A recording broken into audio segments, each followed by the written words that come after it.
Good morning, evening, and afternoon to all tuning into this Spider-Man video today. And I'm sorry for the differentiation of my voice. I have the suds, or I think I might have the suds at the moment. But today, I'm just getting this one out the way because why not? We got Andrew Garfield's second Spider-Man suit. And this one is a little bit more accurate to the comic book, specifically to the Ultimate Universe. If you ain't read it, please go read it. Now, according to the previous Andrew Garfield game, like the second one that came, hold on. My pleas for peace have been rejected by calls for violence. From, you know it, Spider-Man. An attack on what was once a destination for enjoyment now stands desecrated and defiled. Our cherished Coney Island was victim to a free-for-all brawl, destroying iconic attractions and history itself. Some of my fondest memories were at Coney Island. My father used to buy me the nickel pop and hot dog combo, and I, like any self-respecting American, would overindulge. Now, it's all been taken. To make matters worse, Spider-Man seems to have brought a new friend along for his night on the town. Just what this city needs. Another vigilante to take the law into their own hands.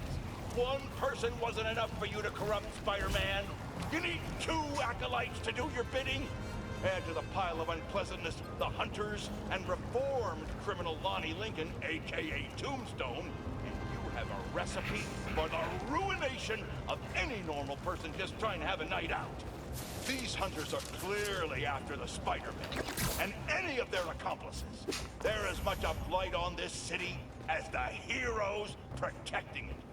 I'm sure Old Glory Mayor Grant loves what this does for tourism.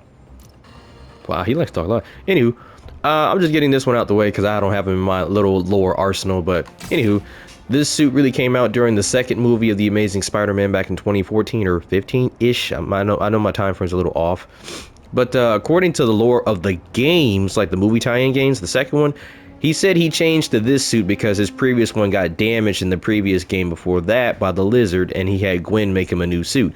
But we all know they just wanted to go a little bit more comic accuracy and throw them Ultimate Eyes on there and a couple other things. So let's go. Yoink. Honestly, this was also one of the most requested movie outfits, especially from the previous game, because they gave us the first Amazing Spider-Man suit, but not the second one. Yoink. I won't lie, it is kind of a shame that they didn't give us the color variation for this suit, so we could have had a Venom version of it. But then again, there's a lot of speculation right now about Andrew coming back for a third Spider-Man film. It might be his final, Spider-Man film to complete the trilogy, or it might be him fighting Venom. We don't know. I'm really hoping it's either or. Andrew Spider-Man is the underrated one of the three, beyond the fact he's the only one that hasn't finished his trilogy. But also, it's just because the way they did the second movie, it had promise to it, but it was a little iffy.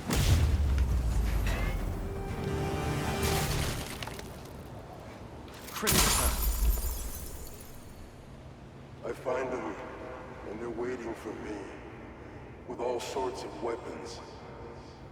What the hell have I walked into? No wonder he got scared. Craven's tech is no joke. And then they already had a script ready too for the third Spider-Man film from Andrew.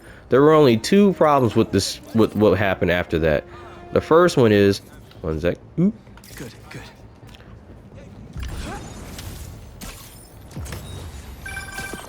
You know, for a place where everyone's comfortable calling out when something's wrong, people here sure hate admitting when they're wrong. The writer in me does love the iron. The first problem was they made Peter more like a mad scientist than an actual Spider-Man. Like, the whole plot of the movie was to bring Gwen back from the dead. I have no clue if they had decided to either go with a Clone Saga or be like how they did kind of cast and go like the route like Castle Frankenstein or Frank Castle, the comic book where Punisher became Frankenstein. Bringing them back like that, I guess they really weren't thinking about it hard enough, or like having crossroads about what Spider-Man storyline to use to do this. But now we got the Spider-Verse, and that could still happen, since they already confirmed the multiverse in the MCU, and now all the Spider-Man films are canon. The second part was they didn't know who to use for the villain. a lot of us already suspected it was going to be the Sinister Six, but since they also already had some confliction about the plot of the story, some wanted Miles Warren to be the villain, which would have made sense since he has the he was the reason for all this cloning crap happening. The cloning of Mary Jane, Peter Parker, which indicated with Ben Reilly and Kane and a couple others down the line, and even in other universes. They're circling me, Mija. Oh, wishing I'd just stayed home with you, Kimia. Helped you with your homework. Made you the one meal that I know how to cook. But it's too late now. Marco fell right into their trap. Wait, Kimia's his kid? How did I not know about this? Just check back in on Marco. He's steadily improving, making more and more sense. He's even eating again. Doctors are hopeful. Good work. Now, when I was about 16 or 17, I had found out from a little news tidbit about why they let go Andrew from being Spider-Man. It was because he was supposed to come to some party or something, and it was the director's party, and he had asked Andrew specifically to be there, but he never showed up, and then he said he fired him the next day. I don't know if that's true or not. Somebody please fill in the blanks for me for that timeline. I might as well have been a child when it came to news stuff. I didn't care about the news, especially when it came to Hollywood drama, even especially now. It's just pointless. Alley-oop. But bypassing all of that, this suit specifically has been in about 2 games. This one, and then, like I said, the Amazing Spider-Man version of it in the 2015 game. Now, I didn't see this outfit in the Across the Spider-Verse movie, and wait, hold up. Well, no, I haven't seen this outfit, but Andrew was in it as that little, you know, tidbit in the web. Uh-oh. And yes, they also have tie-in comic books too for this particular Spider-Man. I just haven't found them. Now, where's that sand crystal? And all they say is the beast inside me. But that ain't been me for a long time. Just like I promised you. Marco gave up Sandman for his daughter, and Kraven forced it out of him for a stupid hunt. See, if I head to Harry, will I be able to use this outfit in a cutscene? Hopefully. Let's try it out.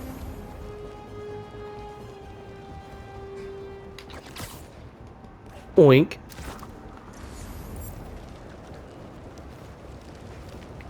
This is actually one of my favorite suits when it comes to the movie tie-in. Sam Raimi's suits will always be my favorite. Tom's is okay. They're a little too like detailed in CGI, but these suits still remain a cult classic for me. Yoink.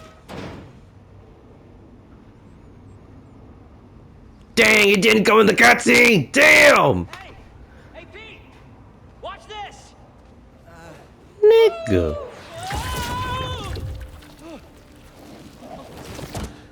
You okay? Come on. Well, See damn. what else this thing can do. Thought I'd be in the cutscene. Well, I guess I'm in this video here. I'm glad for you guys tuning in, even though you probably know enough about this Spider-Man. I'll catch you guys in the next video. Later, Websters.